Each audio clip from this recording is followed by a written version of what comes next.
பற்றி பார்க்க போகிறோம் அப்படின்னு பார்த்தீங்கன்னா, மகளிர் உரிமைத்துறை அமைச்சர் ரமேஷ் சொன்ன அந்த முக்கியமான அப்டேட் என்ன? மகளிருக்கு உண்டான உரிமைத்தொகையை குறித்து ஒரு சில முக்கியமான அப்டேட் வந்திருக்கு. தமிழகத்தில் தாவேகா தலைவர் விஜய் அவர்கள் தேர்தல் வாக்குறுதியின்படி குடும்ப தலைவிகளுக்கு வழங்கப்படும் மகளிர் உரிமைத்தொகை 2500 ரூபாயாக உயர்த்தப்படும் என்ற முக்கிய தகவல். ஸோ லேட்டஸ்டான அப்டேட் பார்த்திங்கன்னா முதல்வர் விஜய் அவர்கள் வெளியிட்டிருக்காரு.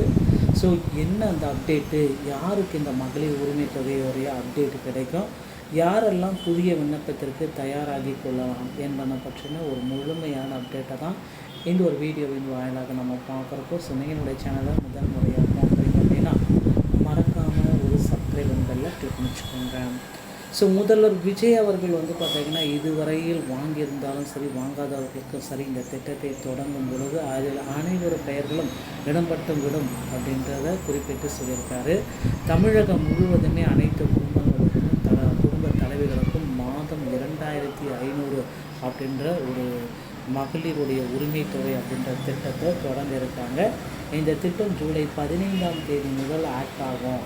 ஆல்ரெடி பார்த்திங்கன்னா மே மாதம் 15ஆம் தேதி 1000 ரூபாய் முக ஸ்டாலினுடைய இது அப்படியே தொடர்ந்துச்சு உரிமை தொகை திட்டம்.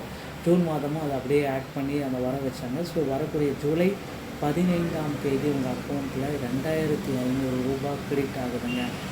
ஸோ இதற்கான அப்டேட்டு, இதற்கான பணிகள் எல்லாம் ஆயத்த பணிகள் எல்லாமே 95% முடிக்கப்பட்டிருக்கிறது.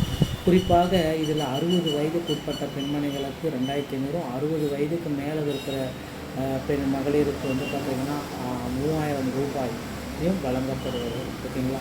ஸோ 3000ன்றது முதியோர் உதவித்தொகையாக மாற்றப்படும். புதிய பயனாளிகள் விண்ணப்பிக்கும் முறை ஏற்கனவே பயன்பெறுவதற்கான மாற்றங்கள் குறித்து அமைச்சர் ரமேஷ் வழங்கிய விளக்கங்கள் இதில் குறிப்பாக சொல்லியிருக்காருங்க. ஸோ அமைச்சர் ரமேஷும் இதில் பற்றி தான் கொடுத்துருக்காரு. கடந்த முந்தைய ஆண்டு 2023ஆம் ஆண்டு முதல் தகுதியுள்ள மகளிருக்கு 1000 ரூபாய் வழங்கப்பட்டது. இந்த சட்டமன்ற தேர்தலில் முதல்வர் விஜய் அவர்கள் வெற்றி பெற்றதுனால கண்டிப்பாக அந்த 2500ஆக உயர்த்தி வழங்கப்படும் அப்படின்ற ஒரு அப்டேட் இருக்குது. குறைதீர்ப்பு முகாம்கள் திருச்சியில் பார்த்திங்கன்னா குறைதீர்ப்பு முகாம்கள் எல்லாமே நடத்தப்படுகிறது. ஸ்ரீரங்கம் தொகுதி எம்எல்ஏ இந்து சமய நலத்துறை அமைச்சர் ரமேஷ் தனது தொகுதி மக்களுக்கு குறைதீர்ப்பு முகாம்களை நடத்தினார்.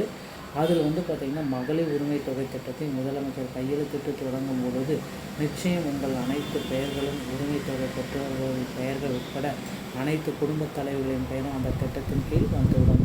எனவே அதற்காக மனு கொடுக்க காத்திருப்பவர்கள் இன்று காத்திருக்க வேண்டாம். ஸோ மகளிர் உரிமை தொகைக்காக கவலையப்படாதீங்க, உங்களுக்கு வந்துடும் அப்படின்ற ஒரு அப்டேட்டை அமைச்சர் ரமேஷ் அவர்கள் குறிப்பிட்டு சொல்லிட்டாருங்க. அதனால் கண்டிப்பாக மகளிர் உரிமை தொகை கண்டிப்பாக உங்களுக்கு கிடைச்சிடும், நீங்கள் காத்திருக்கவே வேண்டாம் அப்படின்ற மாதிரி சொல்லிட்டாங்க. இதற்கு பார்த்திங்கன்னா மனு குழு கொடுக்க வேணாம், அதற்குண்டான ஆக்டை நாங்கள் பண்ணுறோம் அப்படின்றத அமைச்சர் ரமேஷ் அவர்கள் குறிப்பிட்டாருங்க. ஸோ முதல்வர் விஜய் அவர்களும் மகளிர் உரிமை தொகைக்காக ரெடியாக இருக்குது. ஸோ மகளிர் உரிமை தொகை யாருக்கு கிடைக்கும் அப்படின்றது தான் இப்போ கேள்விக்குறியாக இருக்குது.